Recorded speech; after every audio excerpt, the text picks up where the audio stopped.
오늘 우리는 세 번째 부르심이라는 큰 주제 아래 오늘은 이사야서를 보게 될 겁니다. 앞에 두 번은 어떤 인물을 우리가 다뤄왔었죠? 아브라함의 부르심.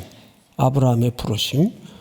지난주는 어떤 인물을 우리가 만났습니까? 모세입니다. 근데 이 두 인물은 패턴이 같아요.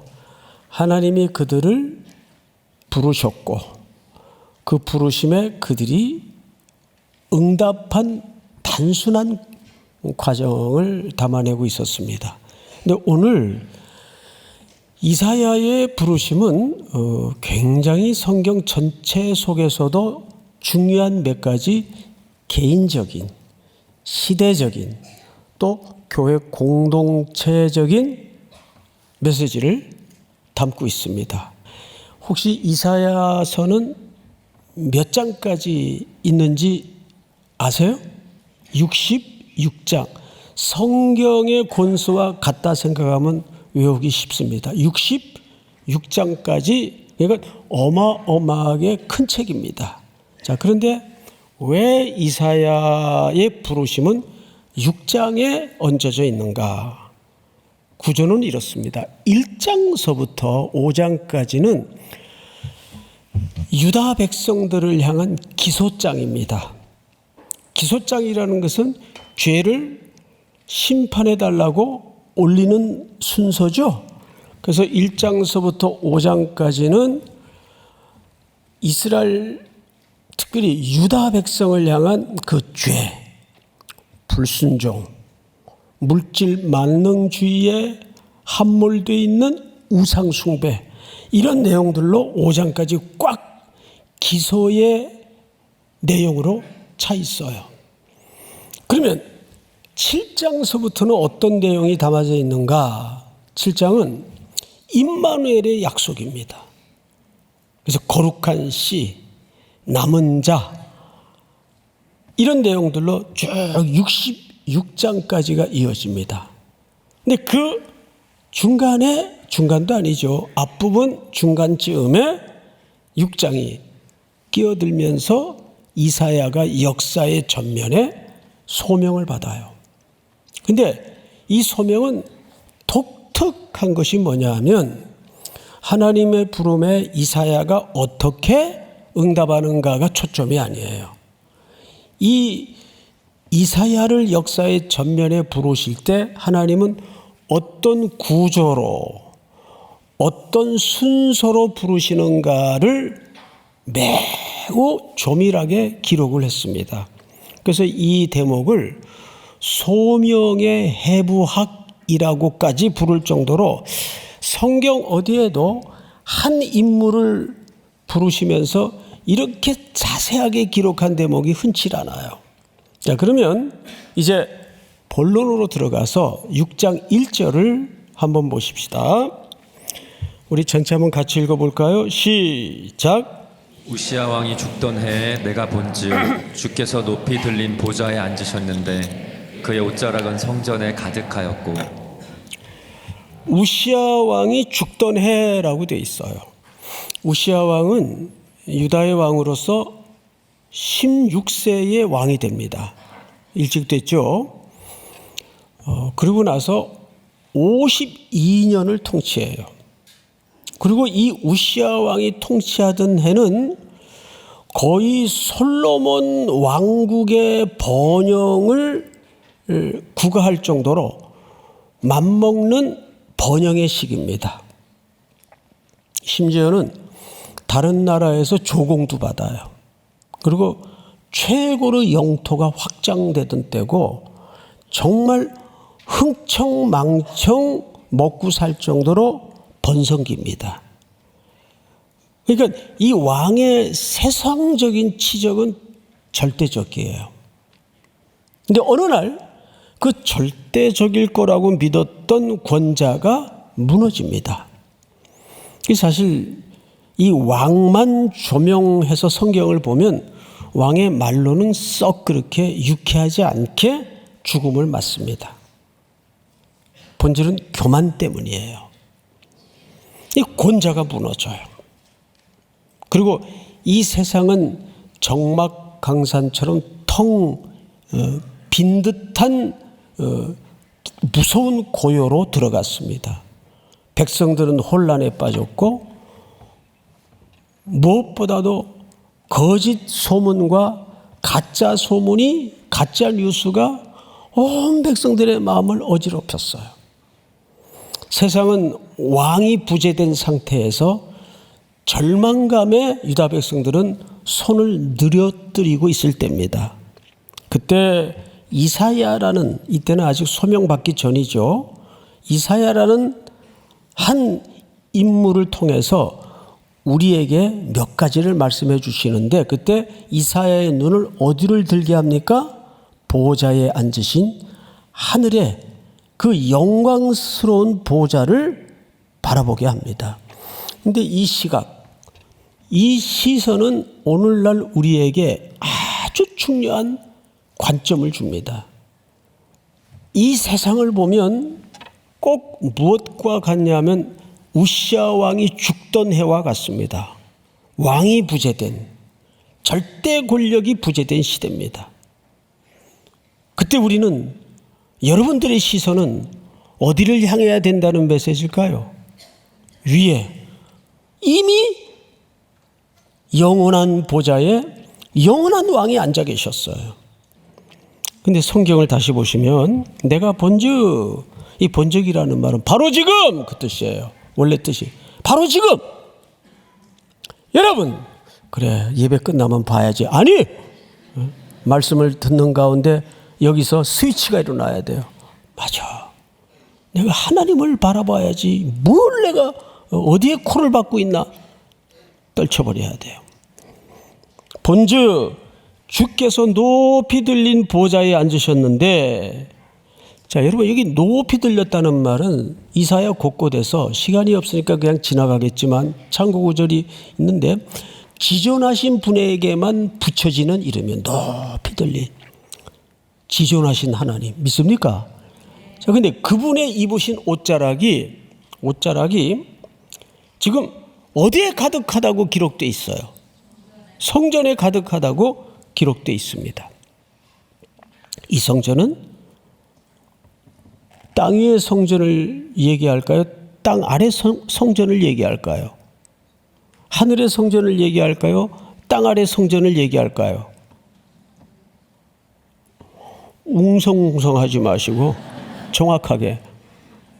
보통 이제 하늘의 성전이라고 오해들을 하시는데, 여기의 성전은 지금 이사야가 들어앉아 있는 이 땅의 성전을 얘기합니다. 자, 그럼 보세요. 그림을 가만히 생각을 해보십시오. 하늘에 지존하신 절대자이신 영원한 살아계신 하나님이 앉아 계시는데, 그분의 입으신 옷자락이 지상 성전까지 덮어 드리워져 있습니다. 무슨 얘기를 하고 싶은 걸까요? 이건 하나입니다. 너희들은 이 땅의 모든 절대 권력자가 무너지면서 끝났다고 절망을 쏟아내고 있을지라도, 여전히 보좌에 앉으셔서 살아계신 그 하나님이 어디까지 통치하고 계신다. 이 땅의 영역까지 통치하시고 경영하시고 섭리하고 계신다. 그걸 보여주는 겁니다.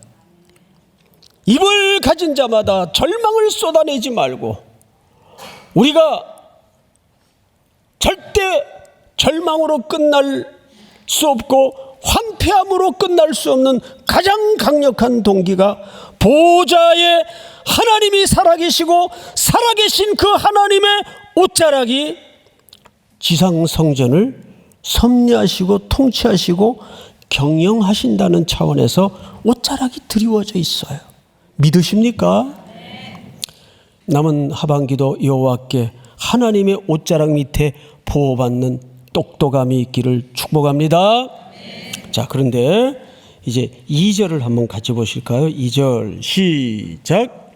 스랍들이 모시고 섰는데 각기 6날개가 있어 그 둘로는 자기의 얼굴을 가리었고 그 둘로는 자기의 발을 가리었고 그 둘로는 날며 네, 여기 스랍들, 이 스랍들이 이제 천상적 존재인데 하나님의 사역자들입니다. 하나님의 심부름꾼들이에요. 하나님의 일을 심부름하는 하나님의 수행자들입니다.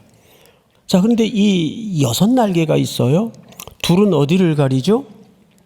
얼굴을 가리고, 둘은 발을 가리고, 또 둘은 나는데 활용이 됩니다. 자, 그리고 성경을 한번 보십시다. 3절 우리 금은손 목사님. 서로 불러 이르되 거룩하다 거룩하다 거룩하다 만군의 여호와여 그의 영광이 온 땅에 충만하도다 하더라. 네, 거룩하다 거룩하다 거룩하다. 히브리 말은 원래 비교급의 최상급을 말할 때는 형용사를 이렇게 3번이나 또는 2번씩 반복을 함으로써 강조합니다. 그러니까 이 거룩이라는 말은 카도시인데 이 말은 영광이라는 말로도 번역을 할 수가 있어요. 거룩은 영광이에요. 근데 이 영광이라는 말은 압도하는 무게. 그 하나님의 거룩과 하나님의 영광을 만나면 그 영광의 무게에 압도된다 그 말이에요. 하나님의 거룩을 만나면 압도된다 그 말이에요.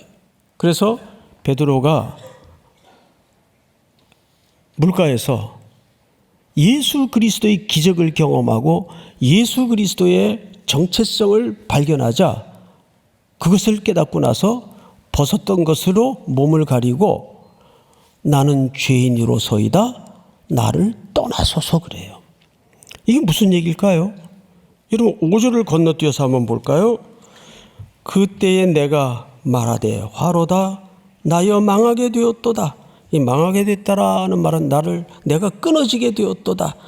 나는 입술이 부정한 사람이요 나는 입술이 부정한 백성 중에 거주하면서 만군의 여호와이신 왕을 배웠음이로다 하였더라. 여러분 하나님은 한 인생을 역사의 전면에 불러내시고 쓰시려고 사용하실 때 소명하실 때 먼저 위임을 하지 않습니다. 먼저 자기가 얼마나 하나님의 영광의 무게 앞에 압도될 수밖에 없는 부정한 존재인지를 통과하게 만듭니다. 이것을 통과하지 않고 하나님의 종이 된 사람은 없어요. 믿습니까, 여러분? 이게 통과돼야 돼요. 그래서 먼저 이사야가 그 하나님의 압도하는 영광과 거룩의 무게 앞에 화로다 화로다 나여 망하게 되었도다. 매일 이 절박한 고백이 내 밑바닥에서 한시도 떠나지 말아야 돼요. 우리는 자랑할 게 없는 인생입니다. 그리고 4절을 보시면 4절은 여러분들이 한번 같이 읽어볼까요? 시작. 이같이 화답하는 자의 소리로 말미암아 문지방의 터가 요동하며 성전의 연기가 충만한지라.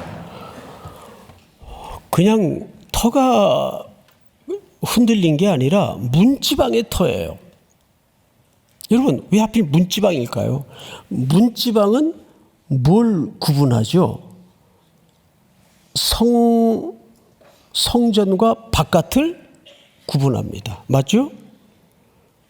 그런데 문지방의 터를 흔든다는 것은 성속이 무너지고 흔들리는 거예요. 이런 메시지가 담아져 있습니다. 2가지 메시지인데요. 첫 번째는 하나님의 주권이, 하나님의 통치가, 하나님의 경영이 이 땅에 드리워진 옷자락이 통치가 아니 되신 곳이 있을까요? 이 땅의 모든 만민과 모든 이 땅의 창조의 세계가 누구의 통치 아래 있습니까? 하나님의 통치 아래 있어요. 하나님의 경영 아래 있습니다. 하나님의 섭리 아래 있습니다. 그래서 문지방의 터입니다. 근데 그 문지방의 터가 요동을 쳐요. 흔들렸다 그 말이에요. 하나님의 종으로 부름받기 위해서는 먼저 모든 근간이 절대적으로 신봉하고 믿었던 것들이 다 흔들리도록 되어 있습니다. 자, 우리 건너가서 6절 우리 금은순 목사님. 그때 그 스랍 중에 하나가 부젓가락으로 제단에서 집은 바 핀 숯을 손에 가지고 내게로 날아와서 계속해서 그것을 내 입술에 대며 이르되 보라 이것이 내 입에 닿았으니 내 악이 제하여졌고 내 죄가 사하여졌느니라 하더라. 네. 자, 여기 6절을 보시면 스랍 중에 하나가 부젓가락, 이거 화젓가락입니다. 숯을 달구는 화젓가락이죠. 화젓가락을 제단에서 찝어요. 그래서 핀 숯을 손에 가지고 내게로 날아와서 그것을 어디에 댑니까? 내 입술. 이 입술이 얼마나 피부가 연약합니까? 근데 이게 환상 중에라도 여러분 꿈을 꿨는데 누구한테 막 얻어맞아요. 그러면 막 비명질러요. 아프다고. 꿈에서 맞는 것도 아파요. 그런데 환상 중에 이 민감한 피부에 숯불을 들이대니 얼마나 기겁을 했겠어요. 아팠겠어요. 고통스러웠겠어요. 그래야 죄가 제거됩니다. 하나님은 죄를 그냥 스킵하는 법이 없어요. 그래야 아프지만 그 화젓가락으로 대임을 받아요. 근데 그 화젓가락이 제단에 피운 숯불로부터 하나님의 처소로부터 옮겨집니다. 그러니까 용서와 죄사함은 그 주체가 하나님이세요. 내가 회개한 것이 죄사함의 이유나 동기가 아닙니다. 당연히 인간이 그 반응으로 회개는 해야 되겠으나 그 출처는 누구로부터 오는 거라고요? 하나님께로부터 오는 겁니다. 근데 왜 하필 입술입니까? 왜? 이사야가 맡을 직무 때문입니다. 입술로 하나님의 말씀을 이 백성들에게 전해야 돼요. 그래서 8절을 전체가 한번 같이 읽습니다. 시작. 내가 또 주의 목소리를 들으니 주께서 이르시되 내가 누구를 보내며 누가 우리를 위하여 갈고 하시니 그때 내가 이르되 내가 여기 있나이다 나를 보내소서 하였더니 드디어 죄사함을 얻고 화젓가락으로 입술에 대임을 얻은 이사야가 정결케 된 상태에서 역사의 책무를 위임받습니다. 한 사람이 그렇게 얘기를 해요. 내가 또 주의 목소리를 들으니 주께서, 이거 주님이 하신 얘기예요. 이르시되 내가 누구를 보내며 누가 우리를 위하여 갈고 하시니, 이제 하나님이 역사의 전면에 한 사람을 소명하시는 중요한 순간입니다. 엄숙한 순간입니다. 이때 내가 여기 있나이다. 나를 보내소서. 이 보내다라는 말은 샬라흐라는 단어를 쓰는데 정확하게 보낸다. 이 선교적 개념입니다. 근데 이 사람이 보내는 또 여러분들이 이제 이번 주부터 밟아야 될 모든 세계 각처의 국내 국외의 그 현장을 가만히 염두해 보세요. 그가 보내어질 곳의 상황을 성경은 이렇게 소개합니다. 9절 제가 읽겠습니다. 여호와께서 이르시되 가서 이 백성에게 이르기를 너희가 듣기는 들어도 깨닫지 못할 것이요 보기는 보아도 알지 못하리라 하여. 10절 다 같이 시작. 이 백성의 마음을 둔하게 하며 그들의 귀가 막히고 그들의 눈이 감기게 하라. 염려하건대 그들이 눈으로 보고 귀로 듣고 마음으로 깨닫고 다시 돌아와 고침을 받을까 하노라 하시기로. 보내시기 전에 그들의 마음을 말랑말랑하게 만들어가지고 확 은혜의 밭으로 만들어놔도 지금 갈등말등 그런 판인데 그들이 못 듣게 될 거래요. 보지 못하게 될 거래요. 그들의 마음은 완악하게 될 거랍니다. 그리고 돌아오지 않을 거래요. 그러니까 열매가 있을 거란 얘기입니까? 없을 거란 얘기입니까? 없을 거란 얘기예요. 자, 여기서 우리는 부르심에 전혀 예상하지 못했던 얼굴을 만나게 됩니다. 하나님이 우리를 부르셨다고 해서 다 우리의 기대처럼 척척척 성과를 내고 열매를 맺는 거 아니에요. 하나님은 이사야에게 보내신 목적이 뭐냐 하면 내가 너를 보낼 텐데 백성들이 안 들을 거다. 그리고 보지 못할 거다. 그들은 들을 귀가 없다. 이걸 얘기해 주세요. 그런데 그런 대로 가야만 하는 이사야의 입장에서 얼마나 기가 막힐까요? 자, 부르심의 새로운 정의입니다. 하나님이 부르셨다고 해서 반드시 성과가 나고 열매가 나고 우리 기대처럼 풍성해지는 게 아닙니다. 어떤 이는 그 역할을 맡았을 수 있어요. 그런데 어떤 이는 특별히 이사야의 같은 경우에는 그가 가서 감당해야 될 현장이 깜깜하고 막막한 상황이에요. 아무 열매가 없어요. 실제 열매가 없어요. 안 돌아와요. 이 다음의 얘기들이 전부 그 얘기입니다. 돌아오지 않아요. 그래서 13절 마지막 절에 성경 기자는 이렇게 남깁니다. 다 같이 시작. 그 중에 10분의 1이 아직 남아있을지라도 이것도 황폐하게 될 것이나 밤나무와 상수리나무가 배임을 당하여도 그 그루터기는 남아있는 것 같이 거룩한 씨가 이 땅에 그루터기니라 하시더라. 여기 드디어 임마누엘에 오실 예수 그리스도를 예표하는 남은 자, 그루터기, 거룩한 씨 이런 표현들이 본격적으로 등장을 해서 7장서부터는 오실 예수 그리스도에 대한 임마누엘의 언약이 시작이 됩니다. 그래서 여러분 요한복음 12장을 한번 볼까요? 띄워주세요. 41절 다 같이 시작. 이사야가 이렇게 말한 것은 주의 영광을 보고 주를 가리켜 말한 것이라. 아멘. 이 이사야가 만나야 될 생활의 현장과 백성들의 상태는 전혀 불가능한 상태예요. 복음을 듣기에는. 그래서 하나님이 이 백성을 그대로 심판하신 것이 아니라 아들 예수 그리스도를 높이 드셔서 십자가에 매다시고 죄값을 지불하신 다음에 이사야의 모든 글들은 그 지존하신 하나님 예수 그리스도가 왜 이 땅에 오셔야 됐는가? 여러분, 우리가 가능성이 있고 고쳐서 쓸 수 있는 개선의 여지가 있다면 예수 그리스도가 오실 이유가 없어요.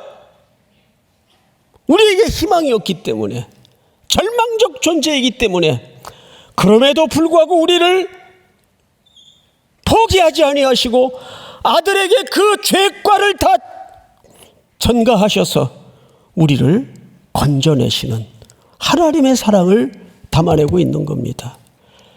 그 사랑이 지금 우리의 현장과 우리의 현실과 우리의 심령이 어찌하더라도 황폐될 수 없고 절망할 수 없는 가장 강력한 힘입니다. 믿습니까?